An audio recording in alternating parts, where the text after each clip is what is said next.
میں تو جتن کا غلام ہوں، میں تو جتن کا غلام ہوں، میں تو جتن کا غلام ہوں،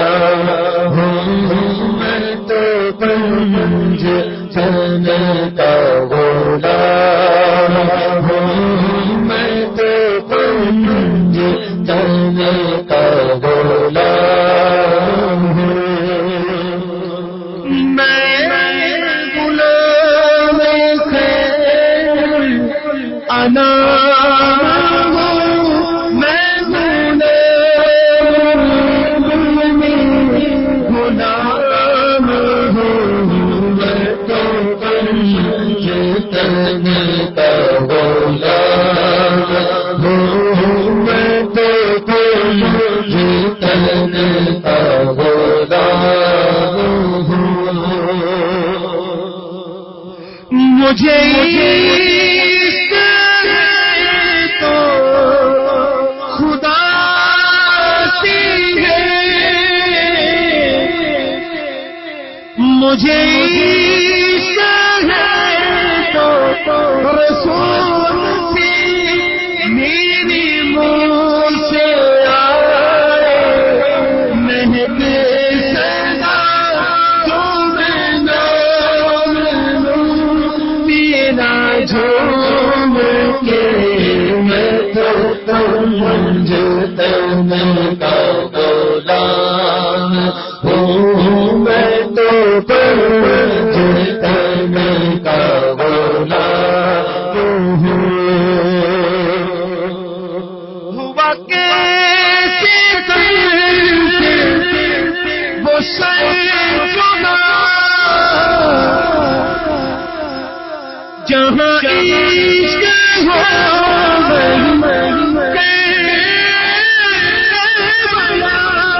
میری بات ہے میرے سامنے، وہی ذات ہے وہی جن کو شیر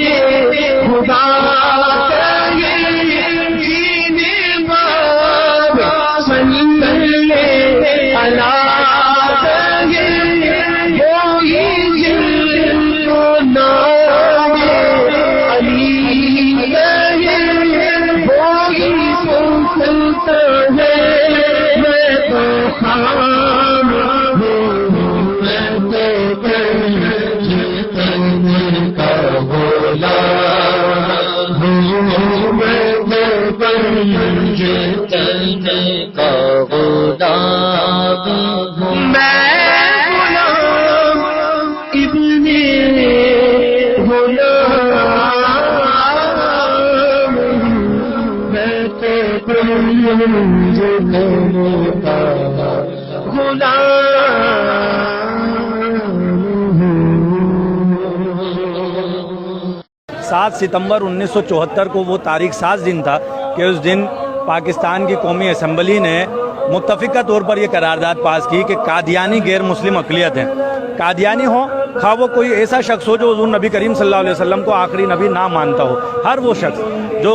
عقیدہ ختم نبوت کا منکر ہے وہ دائرہ اسلام سے خارج ہے، اور صرف یہی نہیں کہ شرعی طور پر دائرہ اسلام سے خارج ہے بلکہ پاکستان کا آئین بھی یہ ڈکلیئر کرتا ہے کہ ایسا شخص جو حضور نبی کریم صلی اللہ علیہ وسلم کو آخری نبی نہیں مانتا وہ دائرہ اسلام سے خارج ہے، اور پاکستان کے آئین میں 7 ستمبر 1974 کو یہ باتیں بھی شامل کر دی گئیں کہ اگر کوئی شخص اپنے آپ کو مسلمان کہتا ہے تو وہ اس بات کا اظہار کرے، اس بات کا اقرار کرے کہ وہ حضور نبی کریم صلی اللہ علیہ وسلم کو آخری نبی مانتا ہے، اور اگر کوئی شخص حضور نبی کریم صلی اللہ علیہ وسلم کو آخری نبی نہیں مانتا تو وہ اپنے آپ کو کسی بھی جگہ، کسی بھی تحریر میں، کسی بھی دستاویز میں مسلمان نہیں کہہ سکتا۔ اور پھر ایسے لوگ جو عقیدہ ختم نبوت کے منکر ہیں اگر وہ اپنی کوئی عبادت گاہ تعمیر کرتے ہیں تو وہ اپنی عبادت گاہ کو مسجد نہیں کہہ سکتے، اس عبادت گاہ پر مسلمانوں کی کوئی علامت نہیں لگا سکتے۔ 7 ستمبر 1974 کو جو یہ آئین پاس ہوا اس میں جو اس کا سہرا جاتا ہے قائد ملت اسلامیہ امام شاہ احمد نورانی صدیقی رحمۃ اللہ تعالیٰ علیہ کو۔ شاہ احمد نورانی صدیقی رحمۃ اللہ تعالیٰ علیہ اس وقت قومی اسمبلی کے ممبر تھے۔